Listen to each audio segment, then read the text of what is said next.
Right, so in this video, I'm going to be drawing some hands. I'd actually started a study a few months back, so that's what I'm going to be finishing in this video. And the references are from Anatomy 360. They sell 3D scans of humans, and they also offer a bunch of free renders on their site, like the one you're seeing. I'm actually looking into how to do this myself. It's not really that hard. The problem is cleaning up the model after you've scanned it, so that's the hard part. So for now, I'll be using reference images like this. Anyways, I'll put a link to all that in the description, and onto the hands. First, real quick, I want to go over the ones that I already had done. So as you can see, when I started this, I was not good at hands at all. The quality kind of goes up and down, and that fifth one in particular gave me a lot of trouble. I don't know what it was about that angle, but with enough repetitions, you can see by like the seventh and eighth one, I was starting to get the hang of it. I added some highlights. I then went back, and the one you see in color, I experimented a bit with adding color in an overlay layer. So anyways, onto the hands. So usually I start by picking black and white because I hate having to go back into the color picker to pick pure black and white. You'll see me doing this all the time. And now I'm starting with the structure of the hand. I'm more into realism, so usually I draw by observing instead of like creating the structure. But you also want to be learning the structure while you're drawing through observation, which can be a little bit difficult. If you're just starting out, I recommend you stick to drawing by observation. So you have to think about the hand not as a hand, but as a bunch of values that when you look at it, it forms a hand. But once you kind of get used to that, and your drawings start to get accurate, and you're starting to master that, you can also add the kind of learning steps. So while I'm drawing this, for example, let's see, now I'm doing like a mid-tone from the shadows, and first I like to do all the shadows, and while I'm doing this, in a second now, I'll start doing a bit more details here around the fingers, and basically I'm not looking at it as fingers or hand, but at the same time I'm studying those curves, like every time something that I didn't expect happens, like I drew it wrong and then I erased it and I went back, I'll note that. For example, like the shadow here at the curve of the finger, near the knuckle, and the nail. I always have trouble with the nails. So I kind of like catalog that. I go out of that observation mode for a second, and I make sure to remember that. Here with the folds too, on the skin, I see the value is darker than usual, but at the same time I stop and I think to myself, remember that when the hand is like this, the skin folds there, and I kind of catalog that into my brain. And the more, after I've blocked the values all in, here when I start to go into the lighter shadows and the darker shadows, and then eventually into the lights, that's where I'm moving more towards cataloging in my brain instead of observing. But it takes a lot of experience to sort of switch it on and off. So like either do one or the other at first if it's a bit hard, and even I get it wrong. Like this looks right to my brain, and I probably should have switched the canvas, but I didn't want it flipping back and forth all the time in the video because it would go too fast, so I stuck with one point of view. But here you can start me see me you can start seeing me tweak the hand. You can see me, I stretched it a bit because I gave it another look and it was a bit off.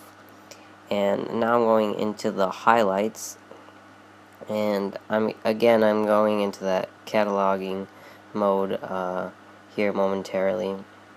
And about the highlights real quick, I'm using a really light touch, so they're not really as white as they seem.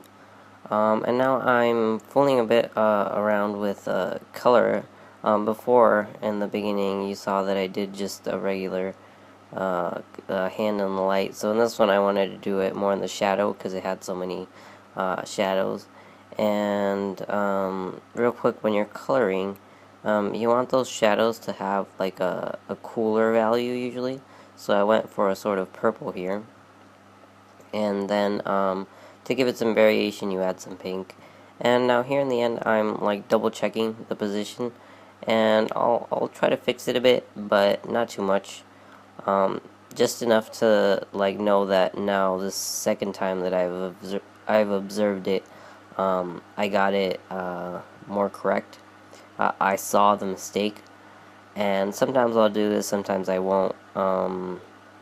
Depending on like how hard it is to fix. Here it was really easy. I used a puppet warp to fix those, and then the color layer, it's really easy to color pick. Make sure you're color picking from the same layer if you're using an overlay, otherwise it'll mess up. So I do that after like almost all my studies. I'll get the reference image and paste it on top. Okay, and now I'm doing the second hand. I'm not going to do all these hands. They take about like an hour, 45 minutes once I get the hang of it, but they do take a while. And this part, the figuring out the shape and blocking it out, I usually start with whatever comes out at me the most. I kind of like to think about it like Sudoku. Like you fill in the most obvious stuff first, and then you put in all the details. And I'll try to get all the angles right. You'll see me sometimes drawing lines that like are just for reference. And I actually messed up this hand. As you can see, I'm restarting it. If I messed up too bad, I'll redo it. And usually, like here, I'm trying with a kind of different method. I'm like visualizing like ovals for the like the fingers and any large areas of fat or whatever. Sometimes I'll restart it if I get it too wrong. Sometimes I won't. Sometimes I'll go on to another hand because it frustrated me. It doesn't really matter. Just like keep drawing. You'll get the hang of it eventually. With the shading, much like the blocking out, I like to start out with more of the details actually than like sometimes I'll put in like in the previous hand I'll put in a bunch of shadow first because that was so dark. But with this hand it's a bit more complex. I'll do those little parts first, and then if I need a mid-tone I'll add it in like I did just then a few seconds ago. And I'll kind of be all over the place. I like to kind of switch areas. So I'll be doing one finger and I'll do that finger for a while. And since I don't want to be flipping the canvas for you, the other way to like get a fresh look is just to do a different part. And here I just did some texturing. So I'm not going to draw all the hairs. In fact, you can't even see the hairs because it is a 3D scan, so the surface is kind of all bumpy. But I'll kind of like tap real quick and do like a rough blend instead of a smoother one like you see with the fingers, so that when you're looking at it from far away, you get some texture and it hints at some stuff. And then here I'm struggling a bit with those wrinkles on that first index finger, because in the scan there's like a dark dot of a shadow. Sometimes when I have weird details like that, you can omit it if it looks too wrong, or you can also like tone it down. So the value I'm seeing was a bit too dark. And here, before I start the comparison to the photo, I'm trying to fix it because I already saw something that was wrong. When I get to the photo, it's when I think it's right. So there, I thought it was right, and now I'm comparing it to the photo. And there are some parts that are off, and there I highlighted them, and I changed the scale a bit. But there's a general offness that you can't get rid of, and you can see that when I switch back and forth. Yeah, I'll just continue at that point because it doesn't look too wrong. And here I am doing a more regular, like a skin tone in the light, like I did when I didn't record this. And for the hair, real quick, I did another trick right there where instead of drawing it in or anything, I added a tone of gray. So, or you can add maybe some blue sometimes, and from afar that will look like hair. You can do the same thing with beards on the face. You've probably heard of that, like yellow, red, blue tones of the face that you can do.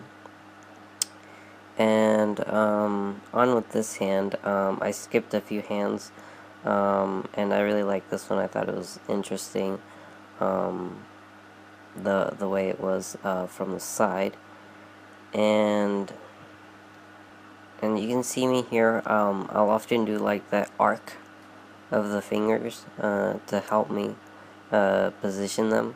So usually when you have things of the same length, even though they're bent, they'll form like a natural arc that you can draw like a line through. It could almost be like a gesture line of movement.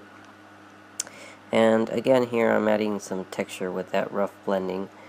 And here, like, see, I'm all over the place. Here I started with the bottom of the hand and I didn't even focus on the fingers. Yeah, now I'm going into the fingers right there, and I'm focusing a lot on the shape of the tip of the finger. I don't know why I always struggle with that. Fingers also have like I find them hard to shade because of that second knuckle. Oh, and here right there, I just painted that little fold I talked about earlier. That's kind of characteristic sometimes when the fingers are bent. There it is again, and that index finger, just a little bit. It's like where the finger's connected to the webbing. And again, actually that index finger has two examples right there. In the midsection of the finger and near the knuckle. What I wanted to say about the second knuckle is don't draw it like all across the finger. Like usually it'll have one side where it's brighter, and it kind of bumps out and creates a curve on that side of the finger. You don't want to think of the fingers as like really straight sticks. They have some curvature. And here real quick, I'm trying out a darker skin tone, and basically this was something I suspected, that like the highlights wouldn't work. This is a light-skinned hand, so what you have to do sometimes is tone down those highlights, and by doing that you can really quickly change the skin tone. So like if you needed a monster shade too, like sometimes you'll have to mess with the highlights a bit because they'll be too strong or too light depending on your reference photo. So here I in the chart at the end you'll see I posted all these because I wanted them as sort of comparisons, and I'm probably gonna investigate this further with some actual reference pictures. I didn't actually have anything for skin tones. I was just fooling around. And now I've moved on from doing like from drawing the hand from observation and from drawing it from structure. So I'm actually worse at this than I am from observation, because I don't really practice this as much. So that's why I'm kind of pushing myself here to do that. And you can see I started out with a block for the palm, and it's not a perfect block, but you can practice if you have a difficulty kind of drawing it in perspective. It is a good idea to just practice blocks. If the hand is too difficult on its own, just practice the palm block, and then once you get that perspective down, you can add uh, the finger up to the second knuckle, and then you add the third, and you add the thumb, and so on. So by breaking it down like that, you make it much easier to draw the hand. And as you can see now, when I'm comparing, it's way off in some parts. At least to me, it is, especially that thumb. Um, I have a lot of trouble doing this. So we're gonna practice some more. So here I took a different view, and I'm kind of trying more organic shapes here, and trying to get the perspective of the knuckle. Like if you cut the knuckle in half, where would that circle be from the cylinder of the finger? To see if that would get me more accurate. You can also do this method where you you draw like you spiral out from the circle to get that like 3D-ness, and then you draw in the sides. I'll see if I can find wherever I saw that and link to it. And also, even if you do get it wrong, sometimes you can correct some things with the shading to make it look like more plausible.